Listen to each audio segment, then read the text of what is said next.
이 새벽에 하나님께서 저와 여러분에게 주시는 말씀은 갈라디아서 1장 10절에서 17절까지의 말씀입니다.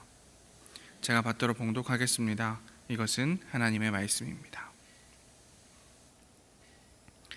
이제 내가 사람들에게 좋게 하랴 하나님께 좋게 하랴 사람들에게 기쁨을 구하랴 내가 지금까지 사람들의 기쁨을 구하였다면 그리스도의 종이 아니니라. 형제들아, 내가 너희에게 알게 하노니 내가 전한 복음은 사람의 뜻을 따라 된 것이 아니니라. 이는 내가 사람에게서 받은 것도 아니요 배운 것도 아니요 오직 예수 그리스도의 계시로 말미암은 것이라. 내가 이전에 유대교에 있을 때에 행한 일을 너희가 들었거니와 하나님의 교회를 심히 박해하여 멸하고 내가 내 동족 중 여러 연갑자보다 유대교를 지나치게 믿어 내 조상의 전통에 대하여 더욱 열심히 있었으나 그러나 내 어머니의 태로부터 나를 택정하시고 그의 은혜로 나를 부르시니가 그의 아들을 이방에 전하기 위하여 그를 내 속에 나타내시기를 기뻐하셨을 때에 내가 곧 혈육과 의논하지 아니하고 또 나보다 먼저 사도된 자들을 만나려고 예루살렘으로 가지 아니하고 아라비아로 갔다가 다시 다메섹으로 돌아갔노라. 아멘. 오늘 갈라디아서 1장 10절에서 17절까지의 말씀을 가지고 누구에게 기쁨을 구하는가 라는 제목으로 하나님 말씀 나누도록 하겠습니다. 함께 갈라디아서를 살펴보고 있습니다. 지난 시간에는 갈라디아서의 첫 부분을 살펴보았습니다. 1절부터 9절까지의 말씀을 통해서 바울 선생님이 갈라디아서에 왜 편지를 보내게 되었는지, 그리고 인사말인 1절에서부터 9절까지 왜 날카로운 말들이 기록되어 있는지를 함께 살펴보았습니다. 방금 말씀드린 것처럼 바울 선생님은 편지의 서두임에도 불구하고 꽤 날카로운 반응을 보이고 있었습니다. 여기에 보면 너희가 속히 떠나 다른 복음을 따르는 것을 내가 이상하게 여긴다. 너희가 그렇게 믿는 것을 나는 도저히 이해할 수가 없다라고 이야기하고 있습니다. 그리고 다른 복음은 없나니 어떤 사람들이 너희를 교란하고 있다. 그리고 뒤이어서 8절과 9절에는 다른 복음을 전하는 자들은 저주를 받을지어다 라는 말을 두 번이나 반복하고 있습니다. 그 이유는 예수 그리스도를 믿는 믿음뿐 아니라 유대인의 관습, 예를 들면 할례를 행하거나 율법을 지키거나 이방인과 유대인을 완전히 구분하는 이런 것들도 해야 구원을 받는다고 말하는 다른 복음이 있었기 때문입니다. 본격적으로 바울 선생님의 바로잡기가 시작되는 부분이 오늘 읽은 본문 말씀입니다. 우리 10절 함께 읽도록 하겠습니다. 이제 내가 사람들에게 좋게 하랴 하나님께 좋게 하랴 사람들에게 기쁨을 구하랴 내가 지금까지 사람들의 기쁨을 구하였다면 그리스도의 종이 아니니라. 아멘. 아마도 바울의 반대자들은 바울이 이방인과 유대인이 차별 없이 구원받을 수 있다, 특별히 유대인이어야지만 진짜 그리스도인이 되는 것이 아니라 이방인이어도 예수님을 믿기만 하면 차별 없이 하나님의 자녀가 될 수 있다라는 이 말을 하는 것이 인기를 얻기 위해서 꾸며낸 이야기라고 말해왔던 모양입니다.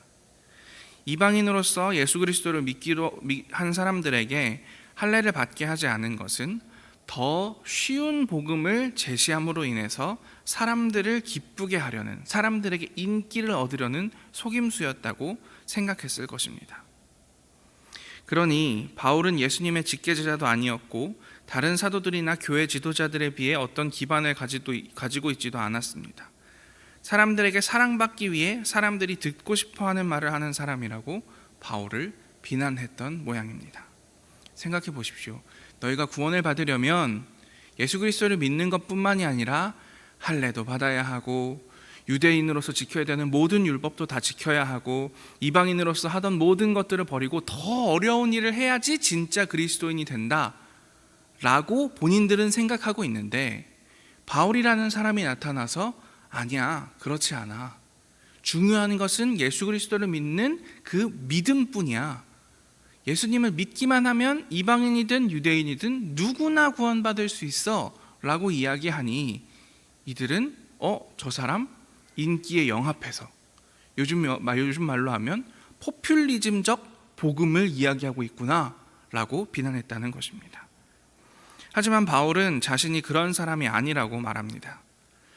이 함께 읽은 10절은 여러분은 지금 내가 사람의 인정을 바라고 있다고 보는군요 라고 되묻고 있는 겁니다.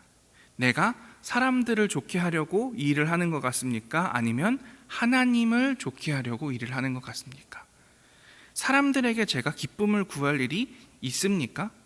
내가 지금까지 사람들의 기쁨을 구하는 일을 했다면 나는 그리스도의 종이 아닙니다 라고 이야기하고 있는 겁니다. 이제 바울은 왜 자신이 사람을 기쁘게 하기 위해서가 아니라 하나님을 기쁘게 하기 위해서 이런 주장을 하고 있는지를 설명해야 합니다. 그래서 11절과 12절에 이들에게 이렇게 이야기합니다. 내가 전한 복음은 사람의 뜻을 따라 된 것이 아니다. 나는 사람에게서 받은 것도 배운 것도 아니요 오직 예수 그리스도의 계시로 말미암아서 이 복음을 전한다 라고 이야기합니다. 이렇게 자신이 왜 이런 복음을 전하게 되었는지 설명하는 것 같더니 13절부터 예상과는 다른 이야기가 등장합니다. 함께 읽어보겠습니다. 내가 이전에 유대교에 있을 때에 행한 일을 너희가 들었거니와 하나님의 교회를 심히 박해하여 멸하고 아멘. 바울은 자신이 어떻게 복음을 접했는지, 자신이 복음을 접했을 때, 복음을 들었을 때, 예수 그리스도를 만났을 때 무슨 일이 벌어졌는지를 이야기하고 있습니다. 자신의 신앙 여정의 이야기를 들려주고 있는 것이지요. 이 부분을 짚고 넘어가고 싶습니다. 바로 이야기의 힘입니다. 앞서 말했던 것처럼 갈라디아서의 분위기는 꽤 날카롭고 매섭습니다. 바울이 뿌린 예수 그리스도의 복음의 내용, 예수께서는 십자가를 통해 온 인류를 하나님의 가족으로 만들고 싶으시다라는 그 내용은 공공연한 반대에 부딪히고 있습니다. 바울의 반대자들은 대놓고 바울을 가짜 사도요, 그의 주장은 인기에 영합하기 위한 것이라고 힐난하고 있습니다. 그런 상황에서 바울이 선택한 것은 어떤 구체적인 논증도 아니요, 치밀한 논리도 아니요, 자신의 이야기였습니다. 저는 이것이 이야기의 힘이라고 생각합니다. 자신에 대한 의심의 눈초리를 거두지 못하는 사람들에게 어떤 논리적인 이야기가 통할까요? 아무리 옳고 아무리 방대한 지식을 쏟아놓는다고 한들 사람들의 마음은 잘 동하지 않습니다. 하지만 바울 선생님은 이들을 설득하는 방법을 알고 있었습니다. 바울 선생님은 이들을 설득할 이야기를 가지고 있었습니다. 어쩌면 오늘 우리에게 필요한 것 또한 이야기의 힘이 아닐까 싶습니다. 생각해보면 그렇습니다. 전국 팔도에 하나님이 아들인 예수 그리스도를 이 땅에 보내셨고 그분이 십자가에 못 박혀서 우리의 죄를 사하기를 원하신다라는 이 사실을 모르는 사람이 몇이나 있을까요? 사람들은 더 이상 폐부를 찌르는 설명이나 우레 같은 선포에 의해서는 마음이 잘 움직이지 않는 것 같습니다. 교회와 기독교인들, 특히 교회의 지도자들이 보여준 실망스러운 모습들이 더해져 사람들은 복음을 듣고 싶어 하지 않습니다. 의심의 눈초리를 거둘 줄 모르는 갈라디아 지역 교회 성도들의 모습 같습니다.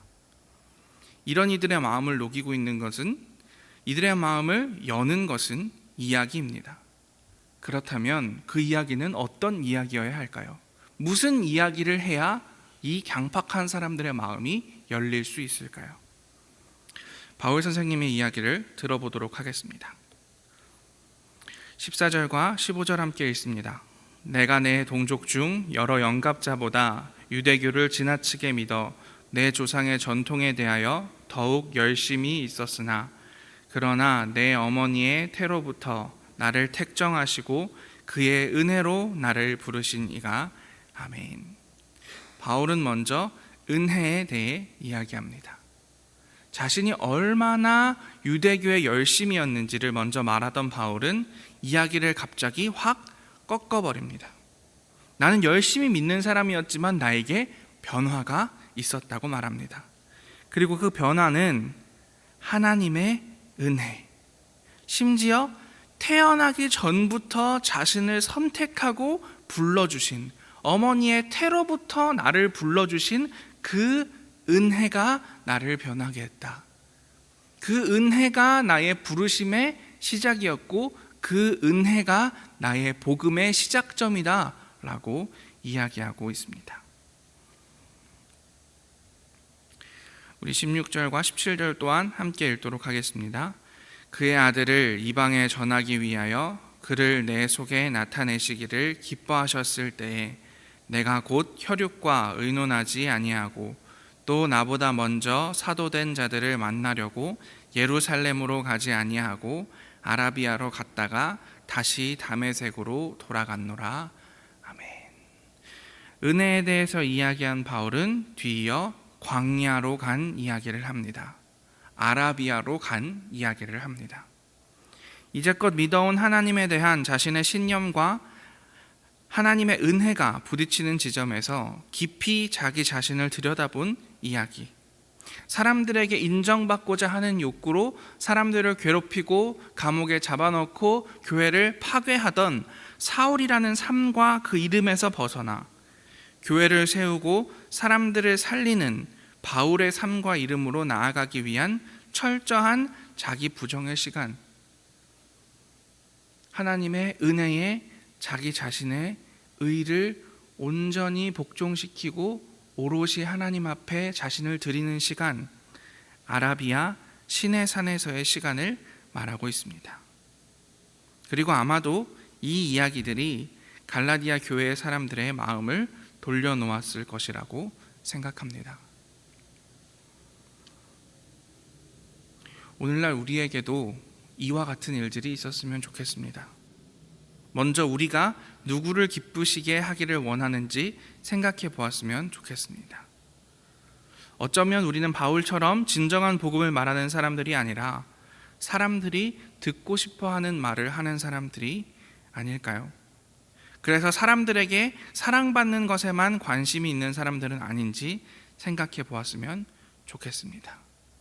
그리고 사람들에게 사랑받기 위해서 하는 이야기가 아니라면 우리가 해야 하는 이야기는 하나님의 은혜에 대한 이야기였으면 좋겠습니다. 자신의 신념, 자신의 사랑과는 자신의 자랑과는 정반대가 될 수밖에 없는 하나님의 뜻을 받아들이기 위해 하나님과 그분의 뜻을 놓고 개인적으로 씨름한 이야기, 그 광야의 이야기가 우리가 말해야 하는 이야기일 줄로 믿습니다. 자신의 이야기를 진실하게 말하는 모습, 하나님으로부터 온 그 이야기, 그 이야기의 힘으로 다른 사람들을 설득하고 그 이야기의 힘으로 다른 사람들을 예수 그리스도께로 인도하는 것, 그것이 오늘날 우리에게 필요한 것이 아닐까 생각합니다. 여러분의 삶에 하나님의 은혜와 광야의 이야기가 넘치시길 바랍니다. 때때로 사람들이 우리를 오해한다고 할지라도, 때때로 사람들이 교회를 오해한다고 할지라도, 때때로 교회의 이미지 때문에, 때때로 나의 부족한 삶 때문에 사람들이 하나님과 예수 그리스도를 의심의 눈초리로 바라본다고 할지라도 나를 택해 주신 하나님의 은혜의 이야기라면, 그리고 그 은혜로 인해서 나의 삶이 뒤집혀지고 내가 사랑받고 나의 자랑과 육신의 정욕을 위해서 살던 나의 삶이 아니라 하나님께 내 자신을 온전히 순복하게 된 그 광야의 경험이 담긴 그 이야기라면 그 사람들의 의심의 눈초리를 벗어 던져버리고 진정한 하나님의 은혜, 진정한 하나님의 사랑, 모두를 자녀 삼고자 하시는 하나님의 복음, 예수 그리스도의 복음, 그 길로 내가 온전히 나아갈 뿐만 아니라 다른 사람들과 함께 그 길 걸어갈 수 있는 역사가 오늘날에도 일어날 줄 믿습니다. 그 역사가 여러분의 삶 가운데 오늘도 펼쳐지시기를 간절히 기도하겠습니다. 기도하겠습니다. 사랑의 하나님, 오늘 바울 선생님의 편지를 통하여 우리가 누구에게 기쁨을 구하는지 돌아봅니다. 또한 우리의 삶에 의심의 눈초리를 거두지 못하는 사람들에게 전할 수 있는 이야기가 있는지 돌아봅니다. 하나님, 우리를 택하신 하나님의 은혜를 기억하게 하여 주시옵소서.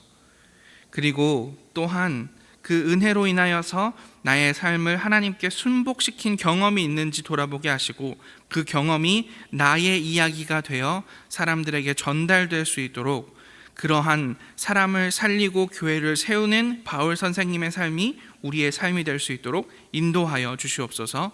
모든 말씀 예수님의 이름으로 기도합니다. 아멘.